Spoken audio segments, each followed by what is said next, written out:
I really wish I was high for this movie.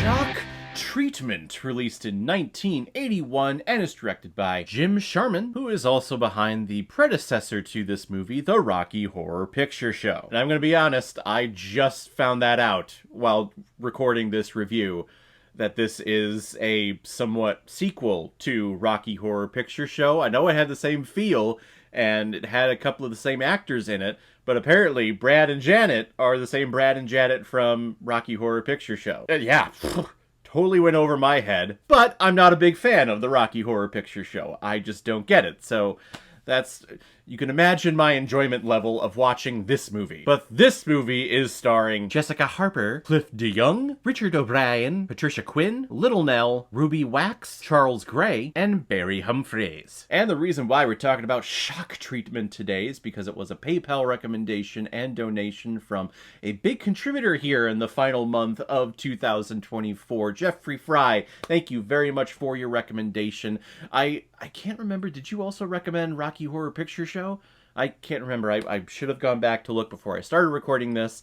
I'm just an awful reviewer. I'm just here talking about movies that I watch, but I do appreciate the support, and if anyone else out there also wants to help support me and contribute to this channel, you can select the QR code that is in the bottom left corner of your screen right now. Send over your donation of $5 or more with your movie recommendation, and if I have access to it, I will watch it, review it, and give you a little shout out just like I did with Jeffrey Fry here. Shock Treatment takes place in the fictional town of Denton, where the entire town's been placed under complete control of a television network ran by the Farley Flavors, and the newlyweds of Brad and Janet Majors become the subject of their TV show, as Brad is imprisoned for being a boring husband, I guess? And Janet becomes the pet project of the network's CEO. So Janet undergoes a makeover, gets a bunch of dresses, she gets to sing a lot, and the town/studio audience loves her for it. They love her music, they love her song. She becomes, a Taylor Swift for the town, even though Taylor Swift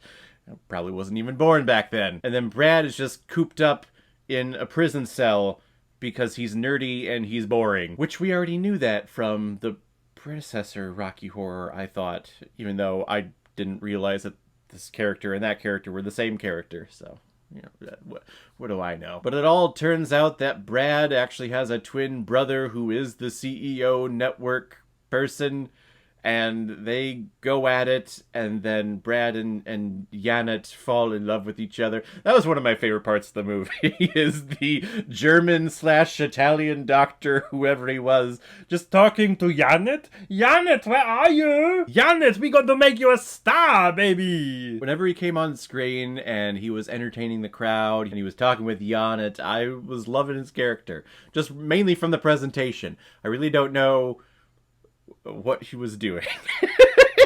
This is gonna be probably one of my worst reviews I've ever done, because I really don't know what happened here. Though I will say, as opposed to Rocky Horror Picture Show, that I was also like, I don't know what's going on here, but I also really don't like the music. This whole thing is just fucking stupid in my opinion. I know it has a cult following and people like to sing along at the movie theaters, and yeah, cool, good for you. I don't. But this movie, when it came to the music and the musical performances, I was actually digging these. Can you quiz me on the songs that I heard and what the song titles were and what the songs were about? I mean, if you can quiz me, I'm going to fail that quiz because I don't remember and I couldn't follow along, but I liked the sound of them. And the songs in the story here seemed like a more cut and dry, standard pacing of a story. Mainly, I was basically able to understand the plot of this film way more than Rocky Horror. Rocky Horror, there were aliens and they were... Meatloaf was there and they were all in lingerie and undergarments and pelvic thrust. In here, I don't know any of the lyrics like Rocky Horror because that was just so popular. But in here, I enjoyed the songs. I just couldn't recite them for you. I did enjoy Jessica Harper as Janet in this film, and I was questioning, like, gosh, she looks so familiar. Where have I seen her before?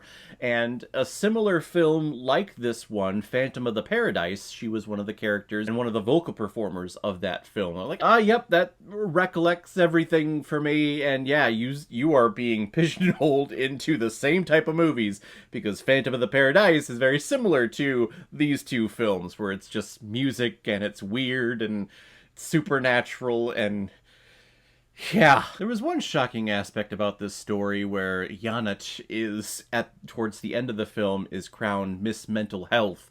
And I only thought, at least in my personal life, that mental health came around, like, in the 2010s. Like, that's where everyone started talking about mental health and taking mental health breaks and focusing on your mind as opposed to just pushing through, going to work and being in a relationship that you like. Mental health, apparently the term mental health is around at least in 1981 when this movie came out, which was a little shocking to me. I'm sure the term mental health has been around for way longer than that, but like I said, I've only heard that term in the 2010s till now. I never heard it in the early 2000s, in the 90s when I was growing up, and then in the 80s.